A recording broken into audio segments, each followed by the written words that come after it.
Sometimes you only need some ration bars to get you through a short disaster. A high-calorie, nutrient-dense bar can provide you with sugars, proteins, and carbohydrates to keep you moving and keep you alive. When you need to make a batch of bars yourself, you will find that they taste better, and you know exactly what kind of nutrients and calories you're taking into your body. These are calorically dense bars that will fuel you through any disaster. I've had more than my share of failures trying to develop a good-tasting calorie-dense bar. Sometimes a trash can is the only place for some of my baking experiments. With that in mind, this is my latest calorically and nutrient-dense bar. It might not be the best, but it tastes good and has the calories you need after a disaster to sustain you. In this video, we're going to make a calorically dense, nutritious emergency ration bar with a decent shelf life. I'll take it a step further in this video and make moisture readings from one I left out overnight, one that I dehydrated, and one that I freeze-dried. From this, we can try and determine shelf life. There are many recipes online for emergency ration bars, and I've tried many. So let's do this. Please consider subscribing to our newsletter by clicking on the link in the description and comment section below. If you enjoy this video, please subscribe and click the like button to help the channel grow. What you need. For this recipe, you're going to need the following ingredients: 2 cups rolled oats, 1 cup almond flour, ½ teaspoon salt, 1 tablespoon cornstarch, 1 1/2 cups mini semi-sweet chocolate chips, 1 cup roasted almond flakes, 1 teaspoon vanilla extract, 1 banana, 1 tablespoon chia seeds, 2 cups sunflower butter, a ½ cup of water. I accidentally used a cup, so I'll show you how to correct that mistake later in this video, and 1 cup coconut oil. You also need 2 large mixing bowls, measuring cups, measuring spoons, a large wooden spoon, and a large kitchen knife. The recipe. Preheat your oven to over 325 degrees. I like to dry toast the almonds slightly to coax out a nice flavor for them. To do this, put them in a non-stick pan. Crank the heat and keep them moving in the pan with a spatula. When they start to brown, turn off the heat and put them on a plate or in a bowl to cool.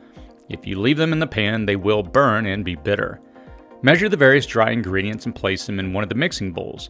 1 cup toasted almond flakes, 2 cup oats, 1 cup almond flour, 1 tablespoon cornstarch, and 1 1/2 cup semi-sweet mini chocolate chips.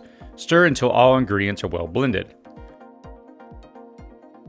Separately, blend the salt, vanilla extract, water, coconut oil, chia seeds, and banana in a blender until all ingredients are one. I accidentally used a full cup of water, not a ½ a cup. Slowly add the wet blender ingredients to the dry ingredients bowl. Fold in the sunflower butter until well mixed and moist dough consistency is achieved. As I mentioned, I'm not a baker. To correct this, I added in a tablespoon at a time of flour. You could also add in a bit more oats. This will absorb the excess water, but they will no longer be gluten-free. You want it moldable and for it to stick together, but not batter-like. Line a cookie sheet with parchment paper. Put the dough into the center of the cookie sheet and press down, and spread it evenly across the cookie sheet. Press well to make sure bars hold together. You want about a 1/4 inch thickness. Place the cookie sheet in the oven and bake at 325 degrees for 20 minutes. I had to drain off the oil in the cooking process. Drain off any excess oil. Turn the oven down to 175 and bake for an additional 20 minutes.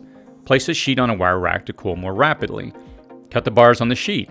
Let it cool to room temperature, remove the bars, and place them on a wire rack for further drying and cooling. Nutrition. These are high caloric bars. Here's a breakdown of the calories and how you can estimate the calories per bar on your final recipe. 1,214 calories, 2 cup oats, 648 calories, 1 cup almond flour, 31 calories, 1 tablespoon cornstarch, 1,206 calories, 1 1/2 cups mini semi-sweet chocolate chips, 532 calories, 1 cup toasted almond flakes, 12 calories, 1 teaspoon vanilla extract, 105 calories, 1 banana, 138 calories, 1 tablespoon chia seeds, 2,800 calories, 2 cups sunflower butter, 1,951 calories, 1 cup coconut oil. This is a total of around 8,637 calories. You can divide this by the number of bars you've made, in my case 24, to give you a general estimate of the calories per bar. In my batch, each bar is roughly 360 calories, which is 2 to 3 times the amount of calories in an average breakfast bar. Each bar has about 26 grams of healthy fats, 8 grams of protein, 19 carbohydrates, and a low 5 grams of sugar. The oats and protein will also help regulate the body's sugar intake, which will help you avoid sugar spikes and troughs. Because of the bar's high calories and high fat content, you don't want to just snack on them. I designed these for consumption when you're hiking, engaged in activities, or bugging out, which is why we also need to discuss shelf life, moisture, and food preservation. On the counter, these will probably last for about a week or two as is, owing to the high fat content. In your freezer, they could last for years. The coconut oil and the oil in the nuts will turn slightly rancid in taste, and that's your best test. When it comes to shelf life, there are 4 main factors: pasteurization, storage temperature, moisture, and air. I use the term pasteurization here loosely, as it is more generally applied to the liquids. Here's probably a better term. I mean the application of heat through the cooking process to kill microbes. Essentially, all things have bacteria and yeast on them. These single-cell organisms are mostly cooked off your food and reduced in numbers by heating. Even transferring them after cooking, though, exposes them to yeast and bacteria. When it comes to food preservation, we reduce the number of these single-cell food consumers and create an environment where they can't multiply. Still, that can of beans that has been pasteurized is suitable for a max of about 5 years. After that, it can be poisonous or even swell up and explode. This is where moisture comes into play. For these single-cell food consumers to multiply, they need water to move around. 38% moisture is enough for them to move around. 0 to 7% moisture really isn't. The other 2 factors that slow these food spoilers are air and temperature. If there is no oxygen, the food will last exponentially longer. Vacuum sealing could extend the life of these bars, and an oxygen absorber could sequester all of the oxygen and extend shelf life. Dry ice storing or otherwise replacing the oxygen with heavier gases could also preserve them longer. Finally, the colder, the better. You will get a longer shelf life out of food that is stored in a cool pantry or a root cellar than you will on a countertop or somewhere the temperature fluctuates. I have to mention here another factor: exposure to light. But light will not degrade food as rapidly as these other factors. The bars I just baked had a moisture reading of about 45. That's too much moisture, and it provides too much water for microbial growth, so the bars will eventually mold if they aren't dried further. This mold can occur to the inside and may not be visible on the outside. That's why these would have at best about 2 weeks in a sealed container on the shelf. The dehydrator, after 8 hours, brought the moisture down to 38.5%, which is similar to commercial bread. So, like commercial bread, it will last that long on the shelf.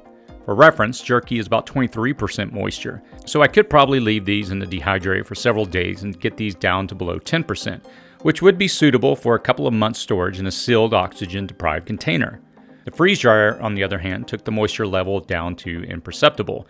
While I really worked to find some moisture, I found 7.5% moisture, and this was with an additional 8 hours drying time.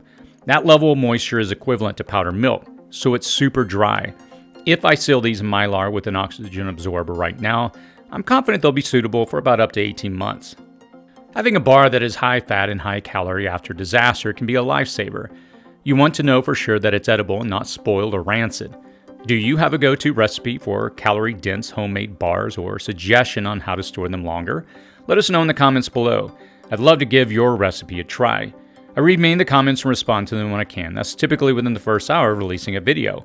I can notify you when other videos become available if you take that step to subscribe to this channel and give this video a thumbs up. As always, stay safe out there.